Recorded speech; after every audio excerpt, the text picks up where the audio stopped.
Dr. Madeleine Muller. I've got Dr. Muller. I've got Dr. Schlunz here with me as well. And last month, we actually went into a lot of depth around chronic hepatitis B and understanding the diagnosis and the management of patients with chronic hepatitis B. So today, we actually want to continue that conversation and particularly focus on the prevention of hepatitis B and all the aspects of that. And we felt that it is important and actually quite detailed in the amount of scenarios where you have to think in terms of preventing the spread of hepatitis B. So what we thought we'll do is I'm just going to do a very quick recap on some of the basic science things, literally just 3 slides, before I'm going to hand over to Dr. Schlunz to actually take us through the hepatitis B prevention guideline side of it. And this is from my slides from last time, and just to remind us that the hepatitis B virus is this particular double-stranded DNA virus. And I think the important thing to realize is it's quite a different kettle of fish than HIV, because it has this ability to survive in dried blood for weeks. And therefore, the transmission of hepatitis B is actually quite different than HIV, and we have to think about it quite differently. Also, just a reminder that there's various genotypes, and that the one in South Africa is the genotype A. And of course, I don't know why we always get the bad luck with the viruses, but this is particularly the one that predisposes to chronicity and has an elevated risk of hepatocellular carcinoma. So the routes of transmission is important because quite often we just think hepatitis B is like HIV, but actually most of the transmission of hepatitis B happens in the first 5 years. So because it lives in blood for such a long time, anybody who spends a lot of time together and who has a lot of physical contact, especially preschool children, educators, siblings, playmates, sharing of brushes and personal items that might get a little bit of blood on them, rituals like traditional scarification, all of this can potentially lead to people having a higher risk of getting hepatitis B. So the hepatitis B is very, very, very infective. And so often it is spread among small children. They're usually asymptomatic, and you won't even know that you've had the infection.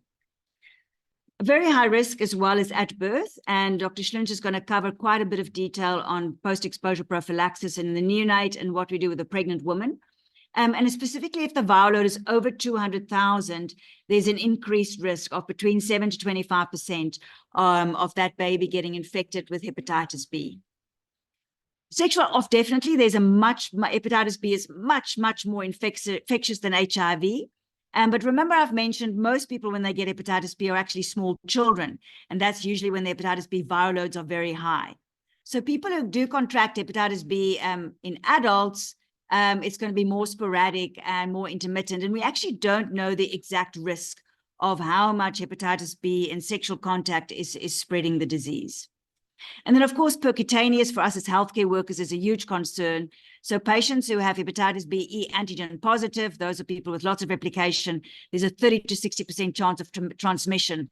And then those who have hepatitis B E antigen negative, there's a 10 to 30% chance of transmission. That's much higher than your risk of getting HIV from a needle stick injury.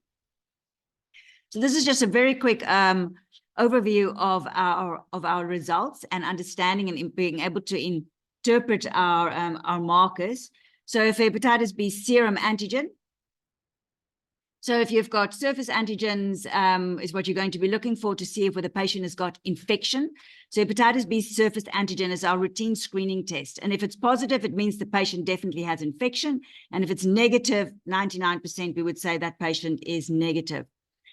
To be able to tell whether there's a lot of replication, you can also look at something called the hepatitis B E antigen. Remember, I said that's the envelope, or you can think of that as excessive. When there's a lot of hepatitis B virus in the mix, you're going to see the E antigen positive as well. What's more interesting in terms of from a prevention point of view is being able to interpret the immunity. So there's 3 different antibodies that can be made against the hepatitis B antigen. The first one is what we call the core antigen, and that tells us about infection and whether there's an acute infection, then the IgM is going to be positive, or whether there might have been an actual infection with hepatitis B in the past. So a child who's had hepatitis B when they were little, when they're bigger, they will have an anti-HBC IgG antigen present. What's of interest for those of us that's had the vaccination is when you get vaccinated or when you've had infection, the only antibody that tells you that you're now immune and you can't get it again is the anti-HBs antibody. And that's the one we're looking for when we want to check for immunity. And then anti-HBe and immunity. It's interesting when we are managing patients with hepatitis B because it tells us whether there's still a lot of replication in the mix. And so when you look at your hepatitis B results and the patient is hepatitis B serum antigen negative, there's sort of 4 scenarios to consider if you're looking at your antibodies. There's those who's had a successful immunization in the past, so that anti-HB serum antigen is going to be positive. If maybe you've had hepatitis B serum infection when you were young, and you actually managed to get immunity, then both your S and your core antibodies are going to be positive. If you've never been exposed and you're therefore not immune, those will all be negative. And just to be aware, you might have had hepatitis B when you were young, but you didn't actually get immunity. So then your hepatitis B core antigen is going to be positive, but that serum antigen is going to be negative. And this is important because these 2 groups on the right here are not actually protected and therefore will need immunization. I'm going to hand on to Dr. Schlunz. I just want to see if I can, I noticed the slides is not showing the full all the controls. I'm just seeing if I can fix that. Just give me 1 second. Madeleine, the slides are fine on our side. Okay, no, that's great. Oh, good. You can see the full slide. Yeah, full screen. Yeah, because if I do it like this, I can't see my controls. So let me just do that again. Okay, great. Excellent. I'm going to swap over. Thank you. Thank you, Dr. Muller. My name is Dr. Schlunz, and I'll be covering the rest of the presentation. So, epidemiology of hepatitis B virus. It is estimated that about 1/3 of the world's population, that equates to 2 billion people, have been infected with hepatitis B. About 257 million people are chronically infected at the moment. This poses a significant burden of disease, as this can lead to possible cirrhosis and other liver-related problems and hepatocellular carcinoma. There is about 15 to 25% risk of dying from hepatitis B virus-related liver diseases. It is estimated that the surface antigen prevalence in South Africa prior to the immunization schedule was 0.2 to 9.6%, and the evidence of past exposure was 5 to 76%. The highest rates are documented in individuals with HIV, and this ranges between 25 and 30%. The co-infection increases the potential risk of perinatal transmission and is associated with a more aggressive natural history of chronic hepatitis B. A recent key population surveillance study sampled 3,500 individuals in people who inject drugs, men who have sex with men, and sex workers, conducted in 7 cities in South Africa, and showed an average of 4% surface antigen positivity. So the goal and the summary from the epidemiology we saw is to eliminate hepatitis B virus in South Africa, which is an entirely vaccine-preventable disease. It is essential to prevent neonatal and early childhood acquisition. This requires the introduction of maternal surface antigen screening, the use of tenofovir in the 3rd trimester of pregnancy to prevent mother-to-child transmission, the administration of the birth dose vaccine as recommended by the WHO, and the immunization of high-risk adults. It is also to note that hepatitis is a notifiable medical condition. So moving over to infection control. So the role and the importance of the vaccine, as mentioned before, is that the virus and its associated complications is an entirely vaccine-preventable disease.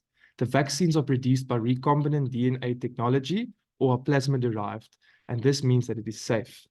The vaccine is stored at 2 to 8 degrees Celsius, but it is thermostable outside of the cold chain. So in April 1995, the hepatitis B vaccine immunization was incorporated into the South African EPI schedule as a hexavalent vaccine that should be given at 6, 10, and 14 weeks of age, with a booster at 18 months. Then recently, in 2019, the hepatitis B virus monovalent birth dose vaccine was introduced. This should be given at the same time as the oral polio and BCG vaccine to prevent perinatal transmission. It is also used to any child who has missed their hepatitis B virus immunization doses and used as catch-up doses at 4 weekly periods between doses until all doses are received for their age. In future, this might all change. So general measures for infection control, as mentioned, is the birth dose vaccine included in the EPI schedule in 2019. Healthcare workers should follow infection precautions. Screening of blood and blood derivative products or organs for hepatitis B virus should be done. Rigorous infection control procedures for hemodialysis in patients with end-stage renal disease. The needle exchange program and opioid substitutions in patients who are IV drug abusers. And then advice should always be given for people with ethanol, that uses ethanol, with more than 20 grams per day in females and more than 40 grams per day in males will increase their risk for cirrhosis. So the management to reduce the risk of secondary transmission in patients that now have a serum antigen that is positive, these patients should be referred for additional medical investigations and treatment and counseling. The active counseling includes the information to give to them for the risk of transmission. As mentioned before, this can be sexual, IV needles, blood, or any other body fluids. They should also be counseled on that they are not able to donate blood, plasma, tissue, organs, ova, or semen, and avoid sharing household items that may be contaminated with blood. This will be described in the next slide. All close contacts should be identified and tested for the susceptibility to the hepatitis B virus infection with the hepatitis B profile, which includes your surface antigen, your surface antibodies, and then your core antibodies, as Dr. Muller explained. Non-immunized contacts, all should be vaccinated. High-risk individuals, especially with regards to sexual encounters, should be counseled on using of barrier methods. This is, for example, condoms, and then their antibodies titers should be documented. So the risk of transmission, close contacts will be defined as any person that lives and shares households with the infected individual. Any partner recently in sexual contact with the person that is infected, and then needle sharing contacts for the IV drug abusers. Healthcare workers, the guidelines also suggest that you should inform your dentist. Sorry, I'm just muting. Sorry, there's a bit of background noise. We're just muting. Could Yaniwe just turn off her sound and video? Sorry, to say that again. Yaniwe Dick. I might, Jenny, I might make you, oh, sorry, my marker is, I'm going to make you co-host. You can also mute as Yaniwe Dick. that person. Okay, Yeah. great. Thank you. And your Apologies. video, please. Can you turn off your video as well? Let me just check. I've made you co-host. Yeah, I'll see if you can. Thank you. I'll just hand back.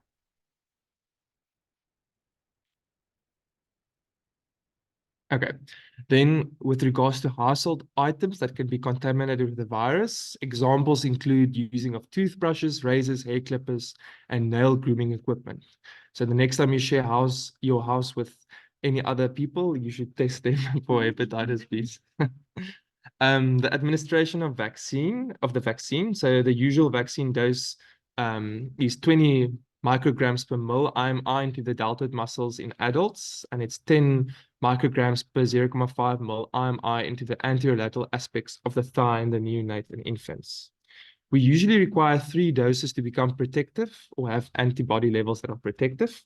In people that are less of 40 years of age, 30 to 55% will be have protective antibody levels after the single dose. This increases to 75% of the second dose, and then more than 90% of receiving the third dose. However, this response rate will decline in people that are older than 40 years, as well as various host factors, which includes, for example, age, smoking, obesity, cirrhosis, genetic factors, renal failure, and immunosuppression. There are different types of schedules. For example, listed here, it could be at 0 months, 1 month, 6 months, 0 months, 1 month, 4 months, 0 months, 2 months, 4 months, and then 0 month, 1 to 2 months, and then 12 months. All of these schedules have similar rates of protection. So moving over to a very important topic, the special population the pregnant women. So the risk of perinatal transmission, mothers who have HIV as well as hepatitis B virus co-infection, this increases the risk of perinatal transmission with a 2.5-fold. The risk of having acute hepatitis in the first and second trimester of pregnancy is low. However, the risk of transmission during the third trimester is high and there's a 60% increased risk. The risk of developing chronic hepatitis B virus in the infant at 6 months will depend on the E antigen status of the mom, which will be higher if she's positive, low if she's negative, whether she has a co-infection with HIV, and then if she has a DNA viral load of the hepatitis B virus of more than 200,000. So it is important to screen our pregnant mothers, especially during the first trimester. If this is missed, or especially in South Africa where people don't always book during the first trimester, it should be done at booking. Anyone with an unknown surface antigen status, and then these mothers that have high-risk behaviors or exposure risk will then be tested at birth or at delivery as well. So the pregnant women now that has tested positive for the surface antigen, they should be referred for additional testing, counseling, and medical management. It is important to note that they have a higher risk of hepatitis B reactivation, hepatic exacerbations, and fulminant liver failure. These women also have a higher risk of pregnancy-related complications, which includes preterm delivery, low AGPA scores in the child, gestational diabetes, and antepartum hemorrhage. The guidelines recommend that we have to manage these mothers with viral loads of more than 200,000. The problem is that in South Africa, we don't have access to the DNA viral load. The treatment approach, according to the guidelines, is that antivirals is not recommended routinely for the morbidity and mortality benefit for the mother, as most of them are in stage 1 and 3 of the disease, unless, of course, they have liver failure. But this does not address the mother-to-child transmission risk. They advise to monitor the moms closely and to treat conservatively. So what will be our indication for nucleoside treatment for hepatitis B in pregnancy? As mentioned before, all mothers with a high risk of mother-to-child transmission, which includes having acute hepatitis B virus in the second or third trimester, or if the viral load is more than 200,000 in the third trimester. But as I said before, we do not have access to the hepatitis B DNA viral loads, and an argument can be made that all pregnant moms whose surface antigen is positive in the third trimester should qualify for NUC treatment. And then moving over to chronic hepatitis B, this will be the same indication as non-pregnant positive patients. This is now ladies that are in their second and fourth phase of the disease and also have confirmed liver cirrhosis. So if now the mom with the surface antigen that is positive qualifies for NUC treatment, the drug of choice will be tenofovir or TDF, 300 milligrams per os once daily. This drug is best to suppress the viral load prior to delivery.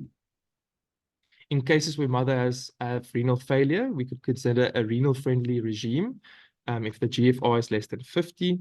Lamivudine or 3TC, 300 milligrams per os once daily, and can be downscaled to 150 milligrams per os once daily if the eGFR is less than 30.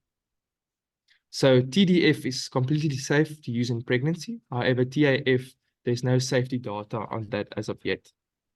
So when we start during the third trimester of pregnancy, as we said that is the period of highest risk, we start at about 28 to 32 weeks of gestation and can be stopped 12 weeks postpartum only if it's been used for the prevention of mother-to-child transmission and if the patient is HIV negative. So the mom might have been on other treatment if she was, for example, chronic hepatitis B, which is pegylated interferons or entecavir, and they should be switched during pregnancy to tenofovir. So all pregnant ladies have a risk of hepatitis B virus flare, especially if they're not on any treatment or if their ARVs are stopped during or after pregnancy, and close follow-up should be done for them during and after pregnancy. So the prevention of hepatitis B virus mother-to-child transmission, all neonates, as said, should be vaccinated at birth or within the first day. This is usually combined with immunoglobulins, especially if they are E antigen positive, meaning they have a high replication rate. However, the immunoglobulins is not always available in the centers in South Africa, and they are generally very expensive. Gynecology should note, obs-gynae, that cesarean sections this is not an indication to prevent the transmission of hepatitis B virus. And then breastfeeding is not a contraindication, except given that the viral load is suppressed. So coming to post-exposure prophylaxis for babies born to the hepatitis B virus, the neonate should receive the birth vaccine dose within the first day, as said, and can be delayed up to 72 hours, which is not ideal, and then given at 6 weeks, 10 weeks, and 14 weeks. This is usually combined with the immunoglobulins, especially, as said, if she's E antigen positive, and it is important to note that this should be injected at different sites in the anterolateral thigh. Again, it's very expensive and not always readily available. The combination of the immunoglobulins and the hepatitis B virus immunization is 95% effective in the prevention of transmission. So then the infants should be tested at 9 months and 18 months respectively for their surface antigen and their antibody levels. If the antibody titers are more than 10, this indicates that the child is immune or protected. If the child has antibodies of less than 10, they are considered as primary non-responders, and a second course of immunization should be initiated. If their surface antigen is positive, that means they are infected and should be referred for clinical management. So then just a reminder of the interpretation of the results. If the surface antigen is positive, that means there's infection and refer the patient. If the surface antigen is negative, but the surface antibodies is positive, it means that the infant is immune. And if both are negative, it means the baby is not affected and not immune. And we should give the vaccine today and in 1 month. Moving over to PrEP, which is pre-exposure prophylaxis. Groups that qualify for the vaccine, this will be healthcare workers. And it's important to emphasize it's not only doctors and sisters, it is everyone from the cleaning staff, from the kitchen staff, anyone who will be exposed to blood or bodily fluids. Staff includes at correctional service facilities or facilities of the developmentally disabled, police, firefighters, members of armed forces, anyone of household contacts of people that is positive with a surface antigen or sexual partners, people who inject themselves with IV drugs, men who have sex with men, people that are seeking evaluation and treatment for sexually transmitted infections, people receiving frequent blood transfusion, people with end-stage renal disease requiring dialysis, transplant candidates for transplantation, people living with chronic liver disease, HIV individuals, and infants and adolescents who have not been previously immunized by the EPI schedule. It can also be given on request, including travelers. So pre-immunization screening is not needed unless the healthcare facility finds it to be cost-effective. Antibody levels should be tested 1 month post completion of the schedule. It is important for record keeping that when doses are given to the workers, it should be documented in their files. And always follow infective preventive controls and the strict protocols that are laid out by the facility. So when to re-immunization adults, we re-immunize adults if their antibody levels are not protective. So 25 to 50% of non-responders will become respondent after a single dose. This increases to 44 to 100% after a full 3-course reimmunization series. Individuals who do not develop protective antibodies after 1 to 2 months, they are considered as primary non-responders, but also could be possibly infected with hepatitis B virus and therefore should be tested for their surface antigen. Individuals who do not respond to the hepatitis B virus immunization should be given the immunoglobulins as part of their post-exposure prophylaxis following hepatitis B virus exposure. So just of note, when giving HIV PrEP for HIV negative patients, this PrEP refers to the tenofovir and intramacetabine combination to prevent HIV. We should test these individuals for hepatitis B and identify the need for immunization. The surface antigen test is positive. We do ALTs and decide on the long-term need of nucleoside therapy. It is important to note that PrEP is safe in acute and chronic hepatitis B. PrEP users with chronic hepatitis B who develop abnormal liver function tests should be referred for additional assessment. And when deciding on discontinuing PrEP in patients with hepatitis B virus, they should be referred to a specialist as they have an increased risk of hepatitis flare. This is solely based on the idea that the PrEP regime contains tenofovir, which is part of the NUC therapy. So moving over to post-exposure prophylaxis. Who should get post-exposure prophylaxis? This is any person following exposure of a known or potential surface antigen positive source if the exposed individual does not have protective antibody levels of more than 10, or if their antibody level status is unknown. So the exposure includes percutaneous or mucosal exposure, neonates born to hepatitis B virus infected women, sex or needle sharing contacts, and victims of sexual assault or abuse. So timing is important. The effectiveness of PrEP decreases with increasing delay in administration following exposure and is unlikely to be effective for more than 7 days after perinatal and needle stick exposures and more than 14 days after sexual exposure. With regards to antibody testing for immunity, about 10% of healthy adults after receiving the 3 doses will not have protective antibodies and are considered as non-responders. And then the routine testing for the antibodies is not routinely recommended. However, it is recommended in individuals who have high risk. So the effectiveness, a combination of the immunoglobulins and the vaccine is highly effective in preventing transmission. Immunoglobulins provides immediate protection and lasts for up to 3 to 6 months. It's important to note that the immunoglobulins alone does not confer for long-lasting protection against hepatitis B virus. The immunoglobulins is approximately 75% effective in preventing clinical hepatitis B virus if administered soon after exposure. Immunoglobulins is the primary means of protection of non-responders to immunization. So this is a very nice table in the guidelines following occupational exposure. So it's quite straightforward. I'll give a few examples. If you look at the left side, any healthcare workers that are unvaccinated, that are exposed to a surface antigen positive patient should receive both the immunoglobulins and the vaccine.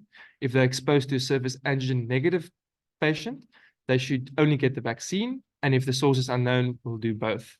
If you're a known responder, which means your antibody levels are more than 10, no action is needed regardless of what the patient's status is. If you're a known non-responder, again, meaning that your antibody level titers are less than 10, you should receive both the immunoglobulins and the vaccine if their surface antigen is positive, where you'll only require the vaccine if their surface antigen is negative.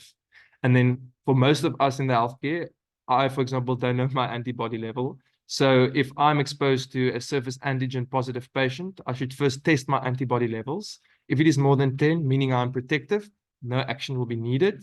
But then it follows the same as the previous blocks, where if I'm not a responder, I will require the immunoglobulins and the vaccine if they're surface antigen positive. And if they're negative, only the vaccine. And if they are unknown, again, you'll do both.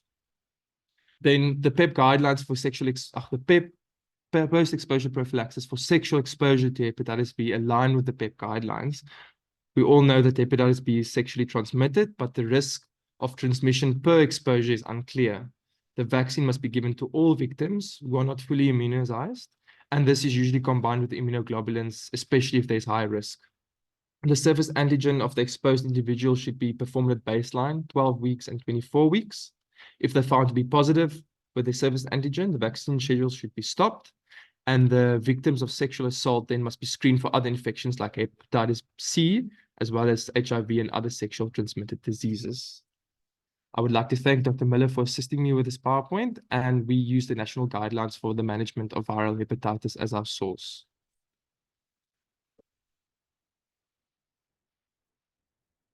Thank you very much, Dr. Schlunz. I specifically want to just talk a little bit around the pregnancy scenario, because the National Department of Health guidelines has got a very strong algorithm of what you do with a pregnant woman who's hepatitis B surface antigen positive and who gets tenofovir and who doesn't. And the challenge is that it's based on the HBV DNA viral load result, which we don't have available in all facilities. It is not easily available here in BCM in the Amatola district.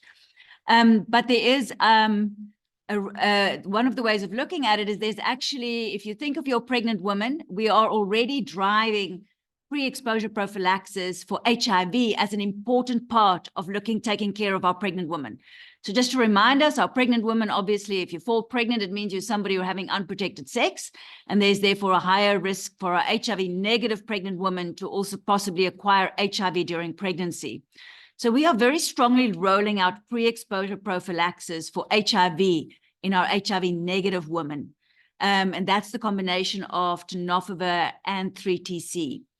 So I think that it would, if you've got a woman who is pregnant and she's hepatitis B surface antigen positive, that is a double reason to get her onto pre-exposure prophylaxis for both, which will cover both the HIV and the hepatitis B. So we can just put all of those women on Truvada as an HIV prevention, and then we're also covering the hepatitis B, even though we don't have a viral load to guide that decision. So I think that's a sort of a pragmatic way that we can approach our pregnant woman. And then obviously your follow-up of 12 weeks postpartum will then depend on their HIV risk in terms of how you continue with that pre-exposure prophylaxis. Obviously, women who are HIV positive and who are also hepatitis B serum antigen positive is not such a concern because they're usually on TLD, so they're already covered. Where I would discuss is if you've got a woman that has got, for example, a lower GFR and is using a Bacaba for whatever reason, although the 3TC can also give fairly good cover, but there's various factors to consider. So those are slightly more complicated, and you would probably need to get expert advice on those patients. Just a reminder for those of you that want CPD points to please put your names and your MP numbers in the chat. And I'm now going to open up for conversation and for discussion with the group.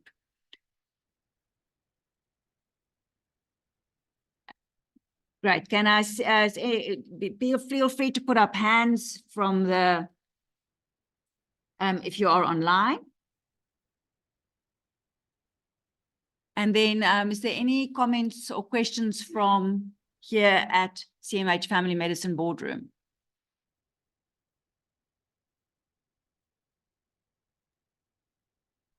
Checking if there's any questions here.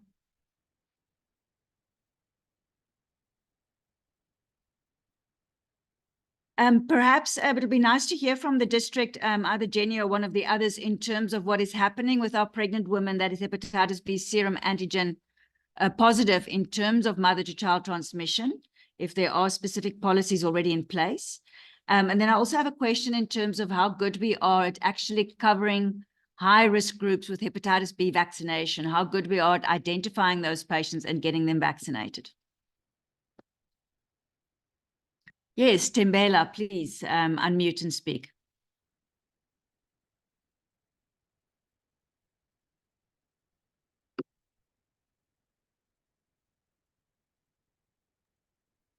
Hello,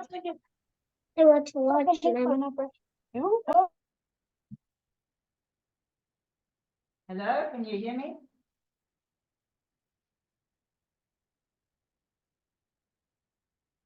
Tembela? Oh, I think that might have been a mistake hand. That's fine. Any other comments from the district? Just a question to, I just want to check with Jenny and the team. Hepatitis B screening is not part of the basic antenatal care. How do we identify patients who may be HIV negative but hepatitis B positive? Is there any strategy around that? Thank you. Hi everyone, it's Dr. Nash. So I think just from what is happening in Amatola, so obviously these guidelines have been around for a while, but there really hasn't been maybe the emphasis, I think, because they sort of arose shortly around COVID. So in the APC guidelines, there is a very nice section about hepatitis B. I think it's on about page 120.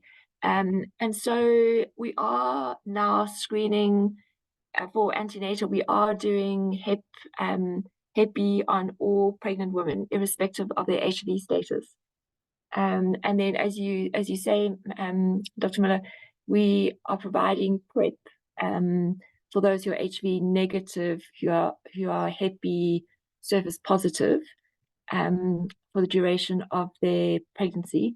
And we do have immunoglobulin, or we're able to get immunoglobulin. So we try to refer those patients to a site where there is, we know that, to a high-risk clinic, so that they know that they need to have access to the immunoglobulin. I think, in honesty, I think it's a program that is starting, and there are definitely gaps, but I think it's people are gaining confidence now, and in terms of taking bloods. I think what Dr. Adene's question is around high risk. I think we're not doing that very well.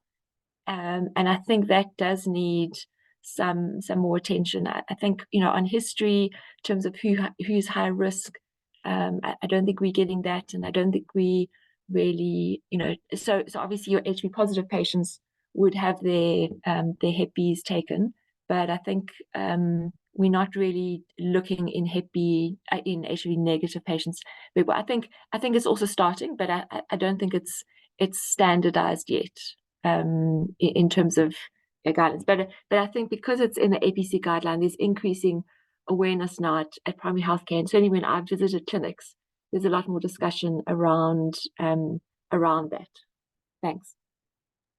That's very helpful. Thank you. And just a question in terms of access to the hepatitis B vaccination. I assume that's still easy to access, because I think that's, so for example, in the guidelines, if we are finding that a HIV person is hepatitis B serum antigen negative, we should be vaccinating those patients. And I don't think that's happening routinely.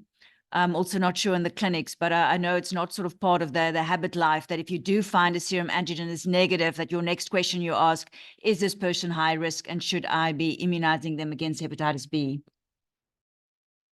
Yes, you're right. And so the hepatitis B vaccine was actually not on the formulary. It wasn't a PHC drug.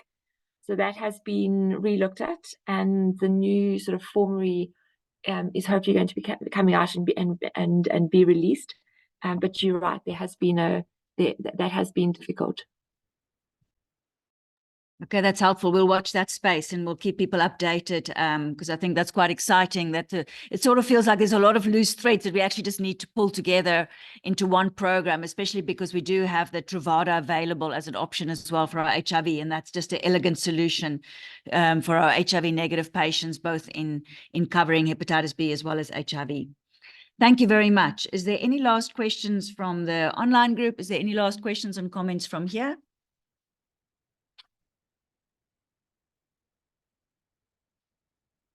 Thank you very much. It's nice to end a little bit earlier on a Human Rights Weekend, and we hope you have a lovely Friday. We'll see you again in a month's time.